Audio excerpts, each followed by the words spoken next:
বাইজিদ বুস্তামি রহমতুল্লাহ আলাই তিনি একদিন জঙ্গলের পাশ দিয়ে যাইতেছেন, যাইতে যাইতে হঠাৎ আসরের আজান দিয়েছে। যারা জামাতে নামাজ পড়ে তারা হঠাৎ করে আপনার একা একা নামাজ পড়তে তাদের কষ্টই হয়, তারা জামাতটাই বেশি পছন্দ করেন। হযরত বাইজিদ বুস্তামি রহমতুল্লাহ আলাই তিনি জঙ্গলের পাশ দিয়ে যাইতেছেন, আসরে আজান দিয়ে ফেলেছেন। তিনি নামাজ পড়বেন কিন্তু কোনো লোক পাইতেছেন না, যে একটা যদি লোক পাই তাহলে আমি জামাতে নামাজটা আদায় করব। যাইতে যাইতে দেখি যে এক কাঠুরি কাঠ কাঠে সে সামনের দিকে আসতেছেন। বাইজিদ বুস্তামি রহমতুল্লাহ আলাই তাকে জিজ্ঞেস করলেন যে আপনি কি নামাজ পড়েছেন? সে বলল না, আমি নামাজ পড়ি নাই। বাইজিদ বুস্তামি বলতেছে তাহলে আপনি নামাজ পড়েন নাই, আমি নামাজ পড়ি নাই। ওই কাঠুরি বলতেছে যে আমি নামাজ পড়ব কিন্তু একা একা নামাজ পড়তে পারতেছি না, যদি একটা লোক পাই তাহলে জামাতে নামাজ পড়তাম। বাইজিদ বুস্তামি বলতেছে আমারও তো একই অবস্থা, আমি নামাজ পড়বো একা একা নামাজ পড়তে পারতেছি না, যে একটা লোক পাইলে আমিও জামাতে নামাজ পড়বো। তাহলে কাঠুরি বলতেছে তাহলে আমরা নামাজ পড়ি। বাইজিদ বুস্তামি রহমতুল্লাহ আলাই বলতেছেন যে আমার উজু নেই, আমি একটু উজু করে আসি। কাঠুরি বলতেছে কেমন নামাজি, একটা লোক পাইলে জামাতে নামাজ পড়বে অথচ তার উজু নেই। এই কথা বাইজিদ বুস্তামি রহমতুল্লাহ আলাই শুনেছেন।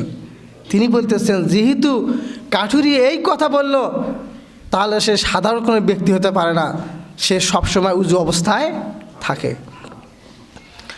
হযরত বাইজিদ বুস্তামি রহমাতুল্লাহ আলাইহি তিনি চিন্তা ভাবনা করতেছেন এই ব্যক্তি কোনো সাধারণ ব্যক্তি হতে পারে না, আজকে আমি নিজে ইমামতি করব না, ওই ব্যক্তির দ্বারাই আজকে ইমামতি করাবো।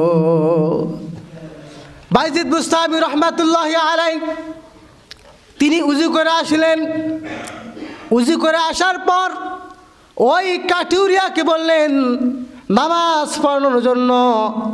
তিনি বলতেছেন না, আপনি এই জামানার একজন বড় আলেম, আপনি নামাজ পড়ান, আমি নামাজ পড়াতে পারবো না। বাইজিদ বুস্তামি রহমতুল্লাহ আলাইহি বলতেছেন না, আপনাকে নামাজ পড়াইতে হবে। এই দিকে সময় চলে যাইতেছে, আসরের ওয়াক্ত শেষ হয়ে যাবে। কাঠুরিয়া চিন্তা করলেন এই রকম করলে হবে না, তখন তিনি নামাজ পড়াইতে রাজি হইলেন। তিনি নামাজ পড়াইতে গেলেন, এত লম্বা আসরের সালাত, এত লম্বা কিরাত ধরেছে, আস্তে আস্তে কিরাত পড়তেছে, এত লম্বা সময় ধরে নামাজে দাঁড়িয়েছে, আর রুকুতে যায় না। যদি একবার রুকুতে যায় এত লম্বা রুকু করে, রুকু থেকে আর ওঠে না। বাইজিদ বুস্তামি রহমাতুল্লাহ আলাইহি বলেন ইনি মনে হয় মাসালা ভুলে গেছে, আসরের সালাতে যদি সময় ওক্ত যদি শেষ হয়ে যায় তাহলে তো আসরের সালাত হবে না। নামাজ যখন শেষ হয়ে গেল তখন বাইজিদ বুস্তামি রহমাতুল্লাহ আলাইহি বলেন তুমি কি মাসালা জানো না? তুমি মাসালা জানো না, আমাকে বলতে পারতে, তাহলে আমি তো নামাজ পড়াইতাম। উত্তর দেন। কাঠুরিয়া বলতেছে আমার গোপন আমলটা মনে হয় আজ বাইজিদের সামনে প্রকাশ পাওয়া যাবে। বাইজিদ বুস্তামি রহমাতুল্লাহ আলাইহি বারবার বলতেছে আপনি কি মাসালা জানেন না? কাঠুরিয়া ডাক দিয়ে বলে বাইজিদ বুস্তামি, আমি যখন নামাজে দাঁড়াই, নামাজে দাঁড়ানোর পর যখন বলি আলহামদুলিল্লাহি রাব্বিল আলামিন, হাদিসে কুদসির মধ্যে আছে যখন নামাজি বান্দা দাঁড়ায় তখন নামাজটা দুই ভাগ হয়ে যায়। যখন বান্দা সূরাতুল ফাতিহা তেলাওয়াত করে প্রত্যেকটা আয়াতের বিনিময়ে আল্লাহ তাআলা বান্দাকে উত্তর দিয়ে দেন। বলেন সুবহানাল্লাহ। কাঠুরিয়া বলতেছে আমি যখন নামাজে দাঁড়ানোর পর আলহামদুলিল্লাহি রাব্বিল আলামিন বলি, আল্লাহ তাআলা সঙ্গে সঙ্গে আমাকে জবাব দিয়ে বলেন হামিদানি আব্দি, বান্দা আমার প্রশংসা করছি। আল্লাহ তাআলা যখন আমার এই সূরাতুল ফাতিহার প্রথম আয়াত আমি যখন তিলাওয়াত করি, আয়াতের যখন আল্লাহ তাআলা জবাব দিয়ে দেন, আমি কাঠুরিয়া স্বয়ং আমার কান দিয়ে শুনতে পাই। সুবহানাল্লাহ। এরপরে বলতেছেন আমি যখন বলি আর রহমানির রহিম, তখন আল্লাহ তাআলা বান্দাকে জবাব দেন আসনা আলাইয়া আবদি। যখন বান্দা বলে মালিক ইয়াউমিদ্দিন, আল্লাহ তাআলা বলেন মাজজাদানি আবদি। আল্লাহু আকবার।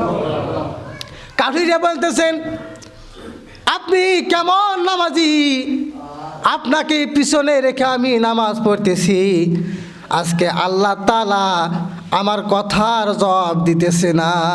আমি অপেক্ষায় আছি যতক্ষণ পর্যন্ত আমার কথার জবাব দেবে না, সূরা ফাতিহার জবাব দেবে না, ততক্ষণ আমি রুকুতে সেজদায় যাব না। আল্লাহু আকবার বলেন। তারা তাদের নামাজ দেখেন আর আমাদের নামাজ, তারা নামাজ পড়ে সেইভাবে, আর আমাদের নামাজ হলো ডুকডাক, নামাজ হয় হোক না হয় নাই, তারা হুইলো করে নামাজ পড়লাম চলে গেলাম। এটা কি নামাজের খুশি থাকলেও বলেন?